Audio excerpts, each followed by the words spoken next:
I'm Mason Mullenberg, and you're watching EagleZone Live. A lot of students may be using apps like ChatGPT or Perplexity for help on their assignments, but some people have found out how to use these tools for harm. Take a look.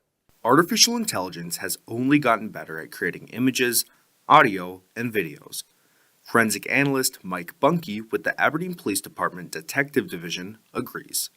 They're finding new ways every day to make those videos look better and better. So the evolution of AI-generated videos from a year ago to now is amazing, really. The technology is just accelerating so fast right now. But some people aren't using artificial intelligence to generate harmless, funny videos.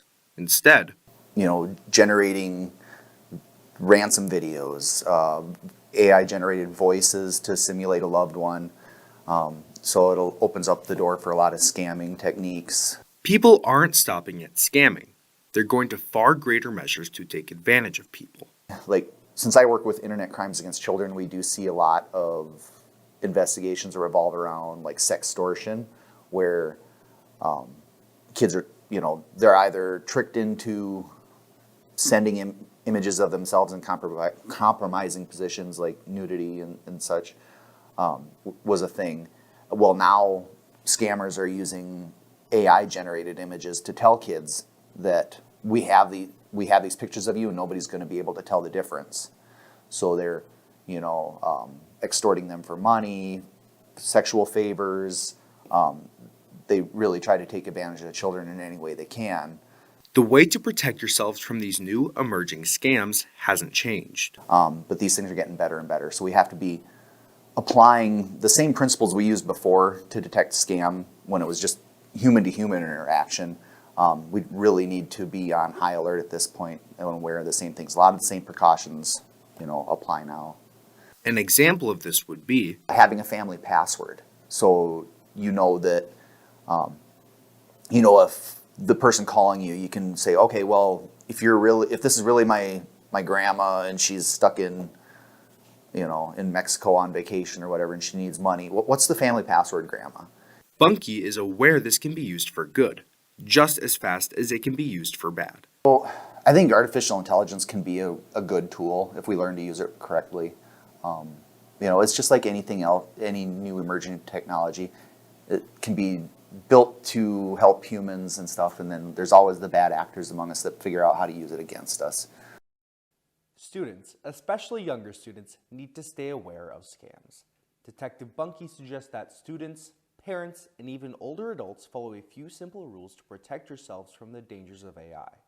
First, he suggests children talk to parents to set boundaries. Second, he insists that everyone stays aware of the developments of AI. And lastly, everyone needs to apply already known anti-scam techniques. This is all for your safety, so please take this into consideration. Elementary mathletes are showing off their skills. Aberdeen kids competed in the first Number Ninjas competition at OM Tiffany Elementary School. Number Ninjas is an activity where kids learn new math skills and advance to different levels. It started locally here in Aberdeen. OM Tiffany piloted the program last year, and this year it expanded to all the public elementary schools in town, along with Aberdeen Christian, Roncalli, and Warner. In the first competition, teams from OM Tiffany won the 3rd and 4th grade levels. A team from Warner won the 5th grade competition. Native American Heritage Month is celebrated each year in November. It's a time to celebrate the traditions, languages, and stories of Native American and Alaska Native communities. This year, Aberdeen students and community members are seeing how that heritage combines with another important recognition during the month, Veterans Day. EagleZone Live's Logan Glodry explains. People at the Veterans Day Assembly heard something new to the program this year. A drum group consisting of Native American students and staff here at Central playing the Lakota flag song. It's so important to have that because everywhere we walk in South Dakota, these are historical Lakota, Dakota, and Nakota lands. So to represent that in that fashion in a public area, I believe that's where we need to end up. And the song has ties to the same war as Veterans Day, which originated as Armistice Day on November 11th, 1919, marking the end of World War I.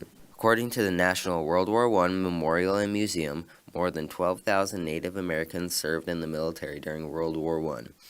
The U.S. entered the war in 1917.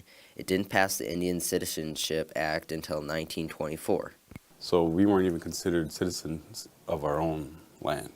So before that, tying in the World War I, we have veterans, especially, I have a grandpa, he fought in World War I.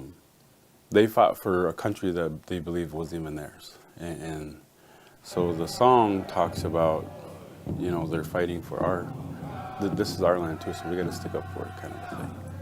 So when you go back to that era, it's a sacrifice almost. Like we're fighting for something that's not ours, but it is ours.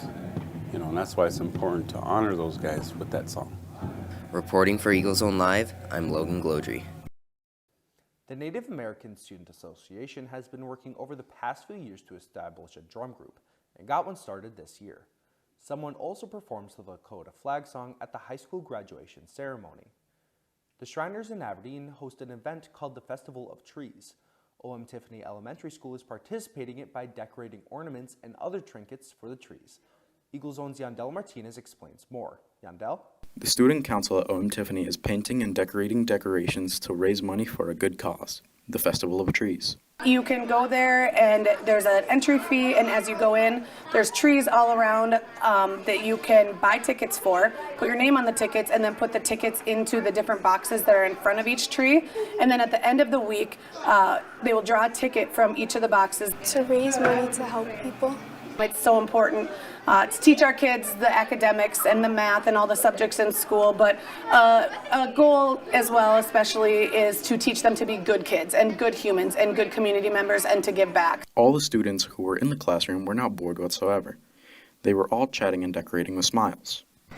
We just got done making some and they were blue and gold for Tiffany. They're very excited to do a Christmas event.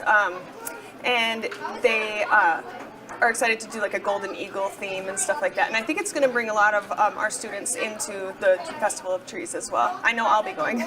We can raise money and then give it to people who need it. If any of you watching have younger siblings or just family who love Christmas-like events, make sure to let them know about the Festival of Trees at the Shriner Center through Saturday, November 22nd from 4 to 7 in the evening. The entry fee costs $3, and they have other activities like seeing Santa and drawing. Thanks, Yandel. And they extend those hours Saturday the 22nd, so you can see the display from 11 to 6. This year's display includes around 70 decorated Christmas trees and gift baskets. You can purchase raffle tickets to win them. And you can also see student work at another Christmas tree display in town. The design modeling classes at Simmons Middle School and Holgate Middle School designed snowflakes that were 3D printed and then used to decorate a tree for the Dacotah Prairie Museum's Christmas tree lane. The tree will be on display November 22nd through December 23rd. It's time to start talking about winter sports, one of those being wrestling. The girls' wrestling team starts competing the week after Thanksgiving. Eagle Zone's Abdullah Osman talks with the coach and a wrestler to see what they expect this season. As the wrestling season starts, the girls' wrestling team has been writing down goals. My main goal is to hit my 100 wins as a senior and hopefully place top 3 at state. That's her personally. As a team, head coach Jake Flockus has high expectations. We had a good season the last 2 seasons, and I expect my girls to do the same thing, go out and kick some butt. The team has experience, with some girls going into their 4th year and some just starting, making up what Jake Flockus calls a unique team, one that builds off its work from last year and over the summer. I feel pretty good. I did a lot of things in the off-season that have definitely raised my confidence about going into the season.